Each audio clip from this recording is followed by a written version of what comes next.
Kerala and Karnataka, the glow of purity.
ഒരു കോട്ടം വരുന്ന സംഗതി എനിക്ക് വേദന ഉണ്ടാക്കുന്ന സംഗതിയാണ്. ഒരു സമസ്തക്കാരന് വേദന ഉണ്ടാക്കണമല്ലോ. ഇപ്പം അടുത്ത കാലത്താണ് മുസ്ലിം ലീഗിന്റെ ഭാഗത്ത് നിന്നാണ് സമസ്തക്ക് നേരത്തെ പോകുന്ന റൂട്ടിൽ നിന്ന് തെറ്റി സഞ്ചാരം ഉണ്ടായത്. അത് ഞാൻ പറഞ്ഞു എന്നുള്ളതാണ്. അത് രണ്ടു കൂട്ടരും പറയും ഒന്നുമില്ല എന്ന് പറയും ചാനലുകാരൊക്കെ ചോദിക്കുമ്പോൾ. പക്ഷെ ഞാനത് ഒന്നുമില്ല എന്ന് പറഞ്ഞുകൊണ്ട് കാര്യമില്ലല്ലോ. അത് ജനങ്ങൾ തിരിയട്ടെ എന്ന് നിലയ്ക്ക് ഞാനത് പറഞ്ഞു എന്ന് മാത്രം. അത് എപ്പോഴും പറയാൻ തയ്യാറാണ്. അത് തിരുത്തേണ്ടത് മുസ്ലിം ലീഗിന്റെ ഭാഗത്തു നിന്നാണ്. സലാമിന്റെ കാര്യത്തിൽ മുസ്ലിം ലീഗ് ചെയ്യുന്നത് വലിയൊരു തെറ്റാണല്ലോ. കാരണം അദ്ദേഹം സെക്രട്ടറി പോസ്റ്റിലിരിക്കുന്ന ഒരു മനുഷ്യൻ, മഹാന്മാരിരുന്ന CH മുഹമ്മദ് കോയ, കൊരമ്പയിൽ അഹമ്മദ് ഹാജി പോലത്തെവരൊക്കെ കൈകാര്യം ചെയ്ത പോസ്റ്റിലിരിക്കുന്ന ആ മനുഷ്യൻ കൂടെ നിൽക്കുന്ന സമസ്തയെ വളരെ പുച്ഛമായിക്കൊണ്ട് സംസാരിക്കുക എന്നുള്ളത് വേദന ഉണ്ടാക്കുന്നതല്ലേ. അതും ഞാൻ പറഞ്ഞിട്ടുണ്ട്. അതിനൊരു മാറ്റം ഉണ്ടാക്കാൻ, അതിനൊരു തിരുത്തൽ ഉണ്ടാക്കാൻ ലീഗിന്റെ ഭാഗത്ത് നിന്ന് ഇതുവരെ ശ്രമം ഉണ്ടായിട്ടില്ല. ഉണ്ടാവുമെന്ന് കരുതുന്നു. ഇല്ലാതെ പോയാൽ സമുദായത്തിന് ദോഷമാണ്, ലീഗിനും ദോഷമാണ്, സമസ്തക്കും ദോഷമാണ്. അത് മനസ്സിലാക്കേണ്ടത് ലീഗുകാർ കൈകാര്യം ചെയ്യുന്ന നേതൃത്വമാണ് എന്നുള്ളതാണ്. നേതൃത്വം നൽകുന്ന ഗ്രൂപ്പ്, അതിനപ്പുറം ഒരു തെരീക്കത്തിന്റെ ഇമാമമാര് നമുക്ക് ആവശ്യമില്ല ഒരു ജില്ലയിലും. എന്തിനാ ഇത്ര ഈ മുരീദന്മാരായി നടക്കുന്നത്? എന്തിനാ അതിന്റെ ആവശ്യം? നേരിട്ട് പടച്ചോനോട് പറഞ്ഞാൽ പറ്റും. ഞാനതിൻ്റെ ആളാണ്. അപ്പൊ അതുകൊണ്ട് നാസർ സാഹിബ് മലയാളത്തിൽ പറഞ്ഞു ഇടയാളന്മാർ വേണ്ട. PMA സലാമിന്റെ സമസ്ത വിമർശനത്തിന് സാദിഖ് അലി തങ്ങളെ വേദിയിലിരുത്തി ജിഫ്രി തങ്ങളുടെ മറുപടി. അധിക്ഷേപങ്ങൾക്ക് നേരെ പുലർത്തുന്ന മൗനം മാന്യത കൊണ്ടാണെന്നാണ് ജിഫ്രി തങ്ങൾ പ്രതികരിച്ചത്. പിന്നാലെ PK കുഞ്ഞാലിക്കുട്ടി എത്തി അനുനയ നീക്കവുമായി സലാമിനെ തിരുത്തി. സംസ്ഥാന സെക്രട്ടറിയായ ശേഷം PMA സലാം ഉണ്ടാക്കുന്ന പുകിലുകൾ തീർക്കാനേ ഇപ്പോൾ മുസ്ലിം ലീഗിന് സമയമുള്ളൂ. ജിഫ്രി തങ്ങൾക്കെതിരായ പരാമർശത്തിന്റെ അലയൊലി അടങ്ങിയപ്പോൾ SKSSF പ്രസിഡന്റ് പാണക്കാട് ഹമീദ് അലി തങ്ങൾക്കെതിരെയായി സലാമിന്റെ വിമർശനം. അതിനുള്ള മറുപടി ജിഫ്രി മൂത്തുക്കോയ തങ്ങൾ അപ്പോൾ തന്നെ കൊടുത്തു. സമസ്തന്റെ പല പണ്ഡിതന്മാരും പോലുണ്ട്, അവരെയൊക്കെ പല നിലക്ക് മോശമായ പല പരാമർശങ്ങളും പല ആക്ഷേപങ്ങളും ഒക്കെ പറയുന്ന പലതും ഇത് നമ്മൾ കാണാത്തോളം നമുക്ക് അതേ നാണയത്തിൽ മറുപടി പറയാൻ അറിയാത്തോളം തന്നെ. പക്ഷെ നമുക്കൊക്കെ ഒരു മാന്യതയും ഒരു തറവാടിത്ത സ്വഭാവമൊക്കെ അവിടുന്ന് ഇറങ്ങി നമ്മൾ പറയില്ല. അത് മനസ്സിലാക്കണം. PMA സലാമിനെതിരെ കടുത്ത അതൃപ്തിയാണ് സമസ്തയ്ക്കുള്ളിലുള്ളത്. സലാമിനെ നിയന്ത്രിക്കാൻ മുസ്ലിം ലീഗ് നേതൃത്വം തയ്യാറാകണമെന്ന് സമസ്ത മുന്നറിയിപ്പ് നൽകുന്നു. പ്രശ്നം ഗുരുതരമായതോടെ സലാമിനെ തിരുത്തി PK കുഞ്ഞാലിക്കുട്ടി രംഗത്തു വന്നു. സലാമിനെ അത് സംബന്ധിച്ചുള്ള ലേറ്റസ്റ്റ് കാര്യങ്ങൾ അറിയാത്തതുകൊണ്ടാണ് എല്ലാ കാലത്തും അത് ഒരേപോലെ രണ്ട് രംഗവും നല്ല നിലയിൽ പ്രവർത്തിച്ചു കൊണ്ടുപോകാനുള്ള കഴിവ് ബഹുമാനപ്പെട്ട സാദിഖ് അലി ശിഹാബ് തങ്ങൾ ആ രംഗത്ത് പ്രവർത്തിച്ചപ്പോൾ അദ്ദേഹം തീവ്രവാദത്തിനെതിരായും അന്ന് വന്ന വിഷയത്തിനൊക്കെ എതിരായൊക്കെ അദ്ദേഹം എടുത്ത സ്റ്റാൻഡുകളൊക്കെ കേരളം അപ്രീഷിയേറ്റ് ചെയ്തതാണ്. അതേപോലെ തന്നെ ആ പാരമ്പര്യമാണ് ഇപ്പോൾ ഹമീദ് അലി ശിഹാബ് തങ്ങളും അതിൻ്റെ അധ്യക്ഷനായി ഇരുന്നുകൊണ്ട് ചെയ്യുന്നത്. അതൊക്കെ അതേ രീതിയിൽ തന്നെ പോകും. അഭിമുഖങ്ങളിലെ ഒരു ഭാഗം മാത്രം പ്രചരിപ്പിച്ച തെറ്റിദ്ധാരണ ഉണ്ടാക്കുകയാണെന്നാണ് PMA സലാമിന്റെ വിശദീകരണം. സമസ്തയെ പ്രകോപിപ്പിക്കുന്ന പ്രസ്താവനകൾ നേതാക്കളുടെ ഭാഗത്തുനിന്നും ഉണ്ടാകരുതെന്ന നിർദ്ദേശം. കൊടപ്പനക്കൽ ഉദിച്ച ചന്ദ്രിക അകന്നിടുന്നു കൊതി തീരാതെ, ഞെട്ടി വിറച്ചു ലോകം മുഴുവൻ തങ്ങളെ വാർത്ത കേട്ടവരെല്ലാം. ആ ആ മുഖമൊന്ന് കണ്ടിടുവാനായി കൊടപ്പനക്കൽ ജനമന്നൊഴുകി. ആ സ്വരമുത്തുകൾ പൊഴിച്ച മുറ്റം കണ്ണീരാലെ കുതിർന്നിടുന്നു. പകരം വെക്കാൻ ശിഹാബ് തങ്ങൾ കാരുണ്ടുലകിൽ തങ്ങൾ മാത്രം. കൊടപ്പനക്കൽ ഉദിച്ച ചന്ദ്രിക അകന്നിടുന്നു കൊതി തീരാതെ. ഉദിച്ചുയർന്നത് റബ്ബിൻ സവിധം കരുത്തു കാട്ടും പ്രകാശമാലേ. കൊടപ്പനക്കൽ ഉദിച്ച ചന്ദ്രിക അകന്നിടുന്നു കൊതി തീരാതെ. ഞെട്ടിവിറച്ചു ലോകം മുഴുവൻ തങ്ങളെ വാർത്ത കേട്ടവരെല്ലാം. ആ മുഖമൊന്ന് കണ്ടിടുവാനായി കൊടപ്പനക്കൽ ജനമന്നൊഴുകി. ആ സ്വരമുത്തുകൾ പൊഴിച്ച മുറ്റം കണ്ണീരാലെ കുതിർന്നിടുന്നു.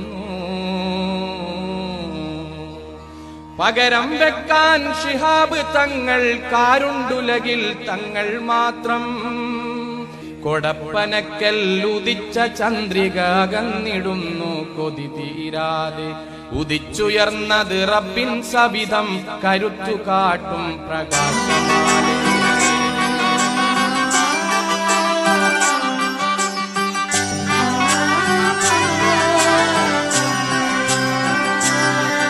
ഇവളണിയും പൊന്നല്ലേ, കനവുണരും ദിനമല്ലേ, മുഞ്ചത്തി പെണ്ണിൻ മനം. പെണ്ണഴകിനു മിഴിവേകി എന്നെന്നും നിന്നില്ലേ, മാറ്റേറും പൊന്നിൻ താരമേ.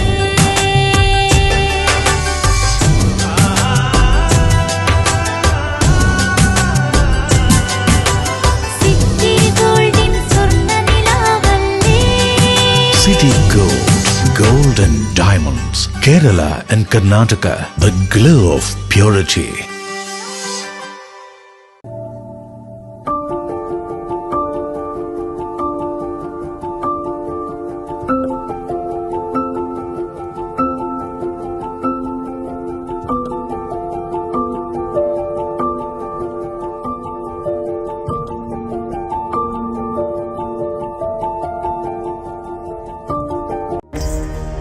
ചില ബന്ധങ്ങൾ വിലമതിക്കാനാവാത്തതാണ്.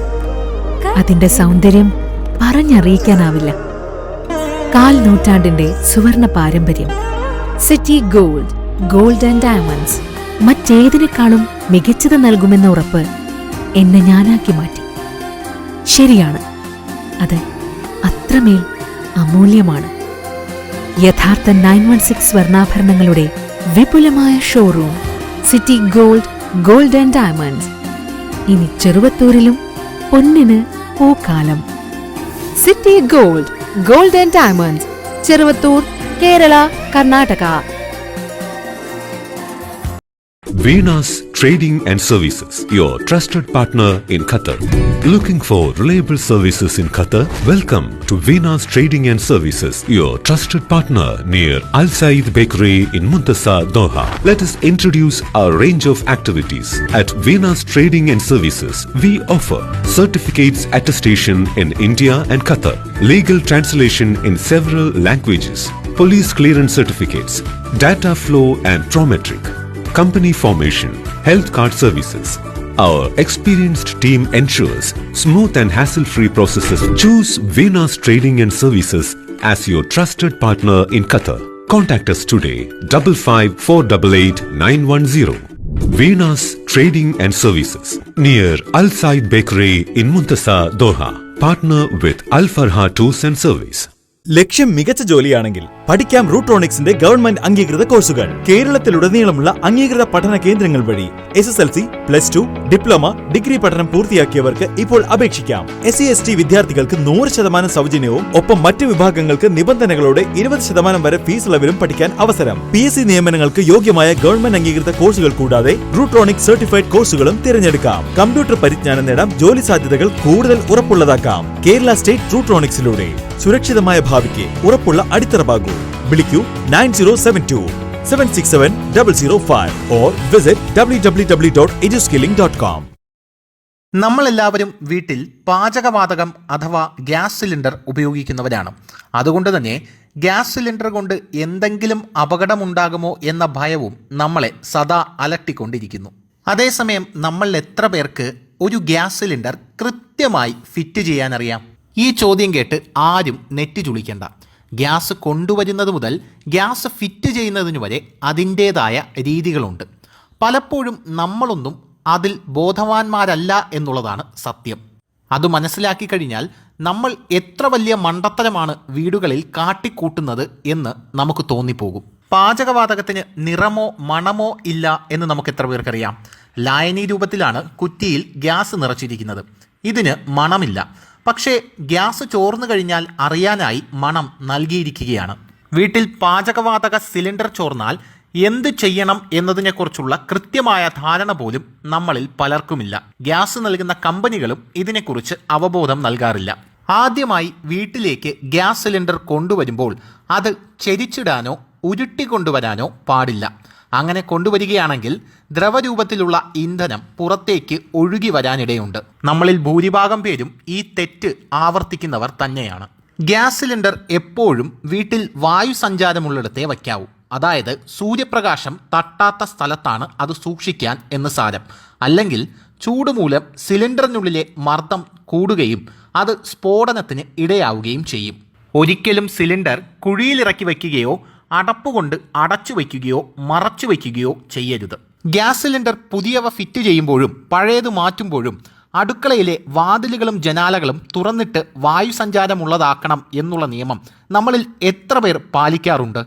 വർഷത്തിലൊരിക്കൽ നിർബന്ധമായും ഗ്യാസ് ട്യൂബ് മാറ്റിയിടണം എന്നുള്ള കാര്യവും നമ്മളിൽ എത്ര പേർക്കറിയാം? വീട്ടിൽ ഗ്യാസ് ലീക്കാകുന്നു എന്ന് ബോധ്യപ്പെട്ടാൽ ആദ്യം ചെയ്യേണ്ടത് ഉപയോഗത്തിലുള്ള ഇലക്ട്രോണിക് ഉപകരണങ്ങൾ ഒന്നും തന്നെ ഓഫ് ചെയ്യാതിരിക്കുക എന്നുള്ളതാണ്. പുതുതായി ഒരു ഇലക്ട്രിക് ഉപകരണങ്ങളുടെയും സ്വിച്ച് ഇടുകയും ചെയ്യരുത്. ശേഷം ഗ്യാസിന്റെ റെഗുലേറ്റർ ഓഫ് ചെയ്താൽ തന്നെ ഭൂരിപക്ഷം പ്രശ്നങ്ങൾക്കും പരിഹാരമാകും. അടച്ചിട്ടിട്ടുള്ള വെന്റിലേറ്ററുകൾ, വാതിലുകൾ എന്നിവ ഉടൻ തന്നെ തുറന്നിടണം. ഇനി ഗ്യാസ് കുറ്റിക്ക് തീ പിടിച്ചാലോ? ആദ്യമായി നമ്മൾ മനസ്സിലാക്കേണ്ടത് ഗ്യാസ് കുറ്റിക്ക് തീ പിടിച്ച് പുറത്തേക്ക് ശക്തിയായി കത്തിയാൽ അത് പൊട്ടിത്തെറിക്കില്ല എന്നുള്ളതാണ്. ലിക്വിഡ് പെട്രോളിയം പുറത്തു വന്ന് ഓക്സിജന്റെ സഹായത്തോടെയാണ് കത്തുന്നത് എന്ന് നമ്മൾ മനസ്സിലാക്കിയിരിക്കണം. ചെറിയ തീ പടർന്നു കഴിഞ്ഞാൽ കട്ടിയുള്ള പുതപ്പോ ചാക്കോ വെള്ളത്തിൽ നനച്ച് കുറ്റിക്ക് മുകളിലേക്കിട്ടാൽ തീ അണഞ്ഞു കിട്ടും. ഇങ്ങനെ ചെയ്ത് സിലിണ്ടർ തണുപ്പിച്ചതിന് ശേഷം ഗ്യാസ് ഒരിക്കലും വലിച്ചിഴച്ച് പുറത്തേക്ക് കൊണ്ടുപോകരുത്. ഉയർത്തി മാത്രമേ പുറത്തേക്ക് കൊണ്ടുപോകാവൂ. ഗ്യാസ് അടുപ്പുകൾ പുറത്തു വയ്ക്കുകയും അവിടെ നിന്ന് പൈപ്പ് വഴി കണക്ഷൻ അടുപ്പിലേക്ക് നൽകുകയും ചെയ്യുകയാണ് ഏറ്റവും സുരക്ഷിതമായ മുൻകരുതൽ എന്ന് പറയുന്നത്.